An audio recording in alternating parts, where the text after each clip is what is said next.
الأهلي يفوز برباعية على فاركو المتواضع جدًا، والأهلي أداؤه وِحِش جدًا، رغم الرباعية أيوه رغم الرباعية، في بعض اللعيبة المتميزة يعني إيه، عاملة شكل الأهلي، بن رمضان ده يا جدعان حتّة يعني أوروبية، أقسم بالله كواليتي هو يعني نُص ملعب، فاكهة نُص ملعب في أفريقيا كلّها مش في النادي الأهلي بس.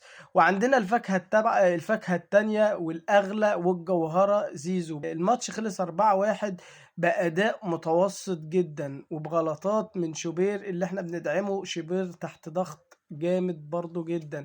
عندنا الشناوي عامل ضغط أكيد في أوضة اللبس، وغاضب بسبب جلوسه على دكة البدلاء، فعامل ضغط جدًا على شوبير، وده ظاهر في الماتشات، مش عايزين نفسّر أكتر من كده. افتتح أهداف المباراة بالمخيف محمد شريف اللي ضيّع قبليها فرصتين ما يضيعوش، بس جاب جون حلو أوي وراح بدماغه حلوة أوي، أوي، أوي، طبعًا وجّه الكرة بدماغه. الجون التاني لزيزو يعني حاجة حتّة عالمية، حتّة الجوهرة يا جدعان والله العظيم الأهلي امتلكها. جاب الجون تاني بشكل روعة، والجوهرة الأولى طبعًا أو فاكهة نُص ملعب في أفريقيا كلّها بن رمضان، عرضياته المسطرة، اللاعب ده يعني أقسم بالله أنا اللهم صل على النبي يعني عشان ما نحسدش. طبعًا الجون التالت ما فيش غيره زيزو، في عرضية مثالية من بن شرقي وخُد ببطن رجلك في البعيدة من أحلى زيزو، يعني جون عالمي، عالمي، عالمي.